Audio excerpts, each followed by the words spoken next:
Something is running your life, not you. You think you're making choices. You think of decisions you make every day. Who to trust, where to go, what to say, what to swallow. You think those are yours. They feel like yours. They taste like yours. They're not. There's something older than your name sitting inside you. Something that was built before you had words. Before you had a childhood you could remember clearly.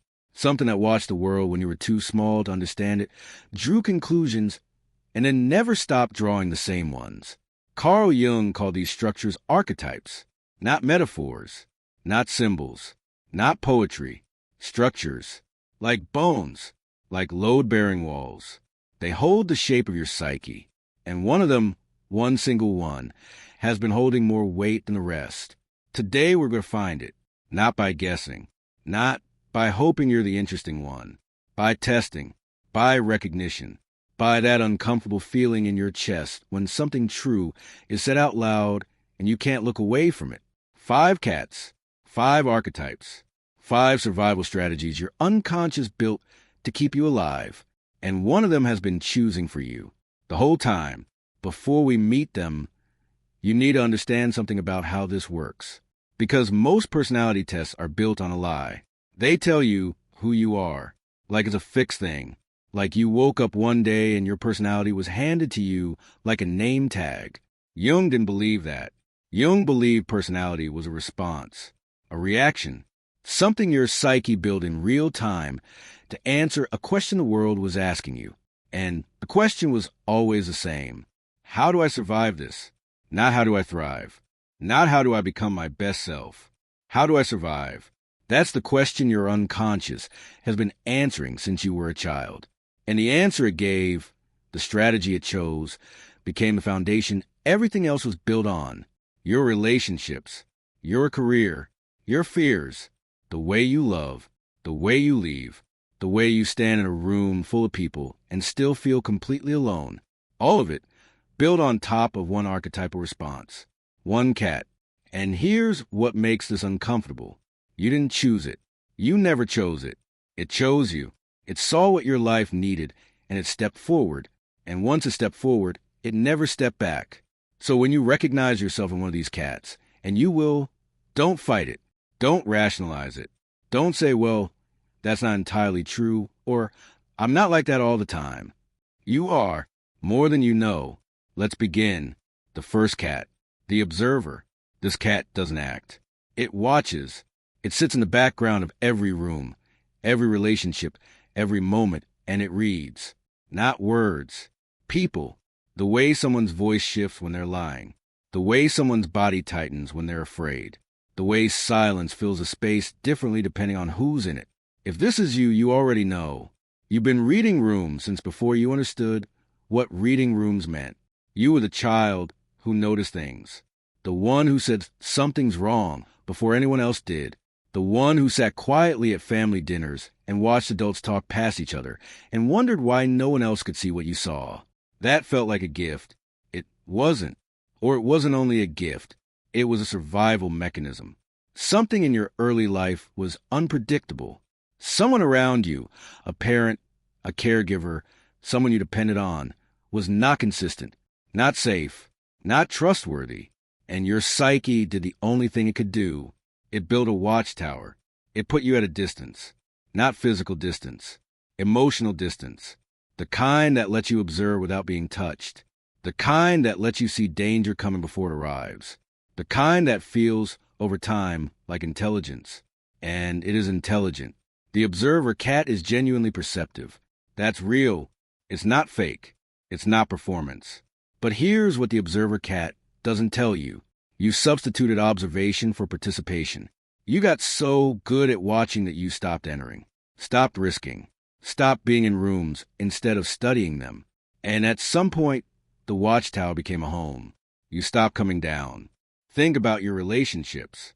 The observer cat connects, but it connects from behind glass. It sees you. It understands you. Sometimes it understands you better than you understand yourself. But it never fully lets you in. Not all the way. Because all the way is dangerous. All the way means being seen. And being seen means being vulnerable. And vulnerability is the thing the watchtower was built to protect against. So you stay close. You stay interested. You stay aware, but you stay safe. And the people who love you or try to, they feel it. They feel the glass. They press against it. They say, talk to me, and you do talk. You say the right things. You even mean them. But something is held back, something you won't release. And eventually they stop pressing. Not because they gave up on you, because they realized you were never going to come all the way through. That's the shadow price. You see everything. You feel everything. You know more about the people around you than they will ever know about themselves. And you are one of the loneliest people alive. The second cat, the alpha.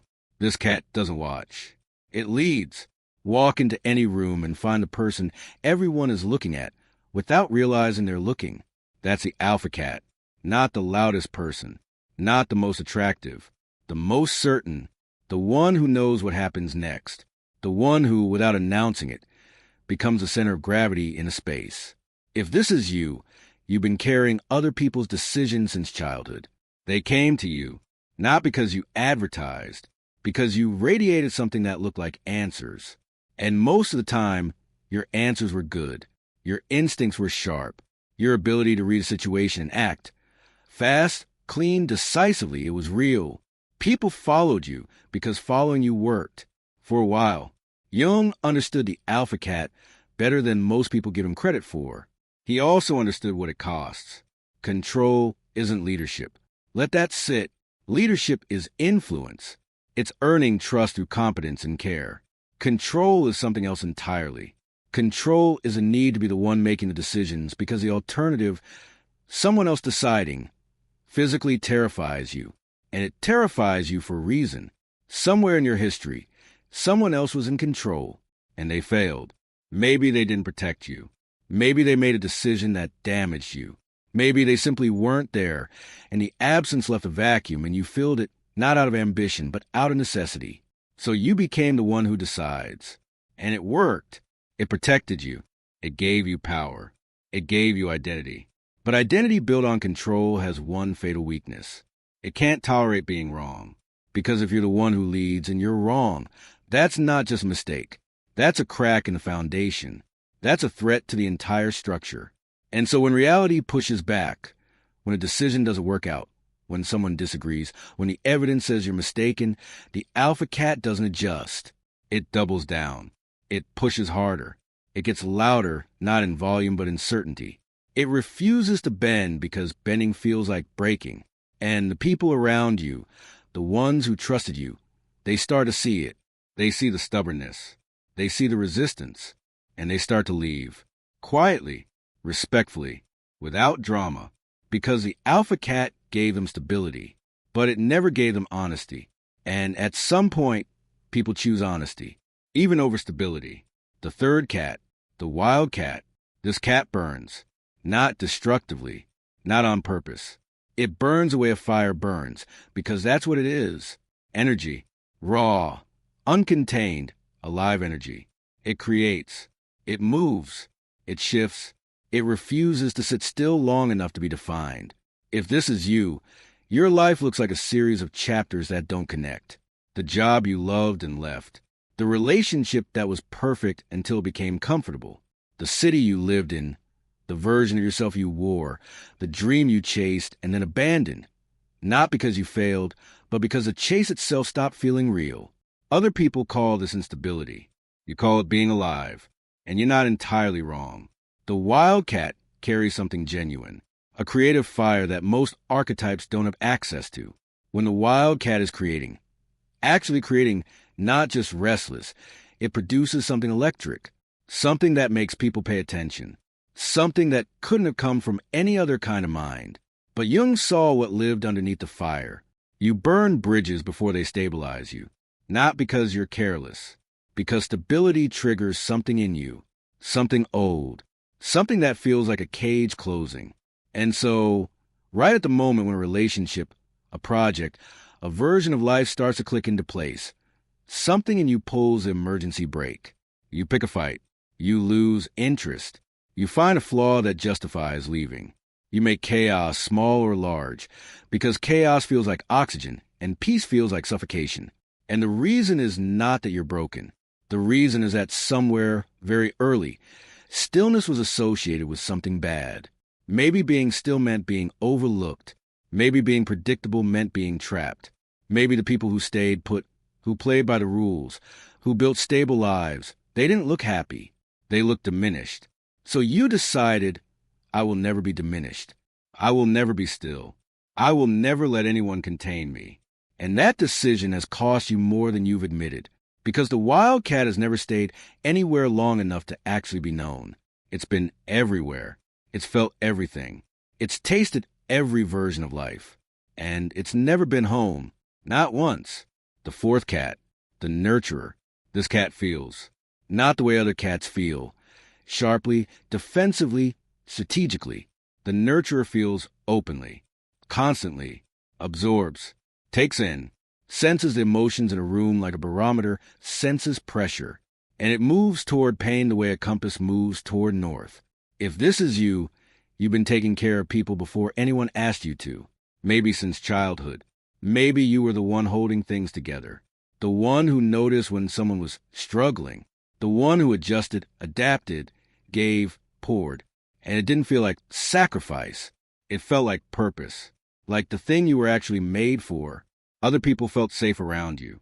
That's real. That warmth, that capacity, that ability to make someone feel seen, it's genuine, not performance, not strategy. But here's what the nurture cat never tells you. You don't know how to receive. It's not that people don't offer. Sometimes they do. But something in you deflects it. Something says, your needs are smaller. Someone else needs this more. You're fine. You're always fine. And so you give the care away before you can let it land on you. And the cost of that is this. You dissolve, not dramatically, not in a crisis. Quietly, over months, over years, you disappear into other people's needs. You become the one who holds the space, the one who stays, the one who listens at 3 a.m. And you never once asked someone to hold space for you. And then one day, not a specific day, just a slow, creeping realization, resentment arrives. Not at anyone in particular, at the pattern, at the fact that you gave everything and the world took it, and no one noticed that you were running on empty. No one saw that you hadn't slept, that you hadn't eaten properly, that you hadn't thought about yourself in months. Jung called this the nurturer's collapse. It doesn't happen in fire. It happens in silence. You wake up one morning, and you realize that you have spent your entire life making other people feel okay. And no one has ever asked you if you were. That's the shadow, not cruelty, absence.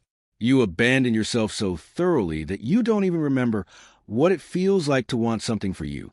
The fifth cat, the shadow cat. This one lives in the dark, not because it's evil, because it's honest. The truths that live in the dark, the ones other archetypes look away from, the shadow cat stares at them, studies them, understands them with a clarity that is almost painful to witness. If this is you, you have always felt like you're on the other side of something from other people, not distance. Depth, you see layers. You see the thing underneath the thing. You see why people do what they do, and it's not flattering and you can't unsee it. People call you dark. They call you intense. They call you too much. Jung would call you the most psychologically honest person in the room. He would also call you the most at risk, because the shadow cat has a relationship with darkness that has become addictive, not darkness as in evil, darkness as in truth, the uncomfortable kind, the kind that doesn't resolve, the kind that sits in your chest and doesn't leave, and you've built your entire identity around being the one who can hold that, the one who doesn't flinch, the one who looks at the ugly things and doesn't run. But at some point, looking becomes living. Observation becomes habitation. And isolation starts to feel like truth instead of a phase. You start to believe things, real things, earn things, that the world is fundamentally broken, that people are fundamentally dishonest. That connection is possible in theory, but not in practice. Not for you, maybe for others, not for you. And these beliefs are not random. They're based on evidence, real experience. Someone broke something in you that felt important, and instead of healing it, You build a philosophy around it. That philosophy protects you. It also keeps you alone. Jung would say, you have mistaken your wound for your wisdom, and the wound is real. The wisdom is real, but they're not the same thing. And the moment you can't tell the difference anymore, that's where the shadow cat becomes a cage. Now, you've met all five, and something happened while you were listening. Something you didn't expect. It wasn't one cat that hit close. It was more than one, because remember, you are all five. Every single archetype lives in you. The observer, the alpha, the wildcat, the nurturer, the shadow cat, all of them, right now, in you. But one of them has been louder than the rest. One of them stepped forward first. One of them answered when life asked its question. One of them became the default, the automatic, the response you didn't choose. It was chosen for you. That's the cat running your life. And here's the part that makes this uncomfortable. That cat didn't make itself louder because it's the best one. It made itself louder because it was the fastest to respond.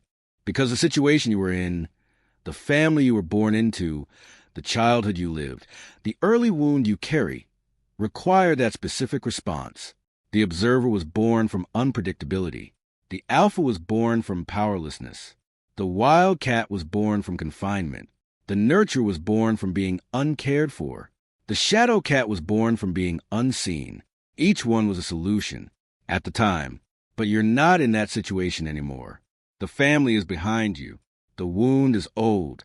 The circumstances changed years ago, and the cat didn't notice. It kept responding to a threat that no longer exists. That's why your life feels the way it does.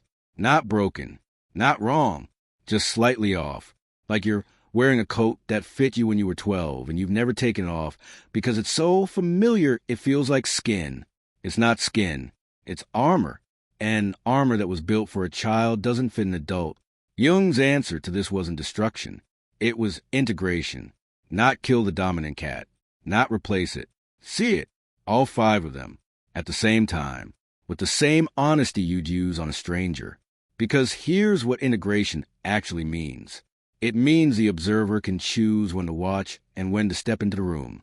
Not always watching, not always stepping.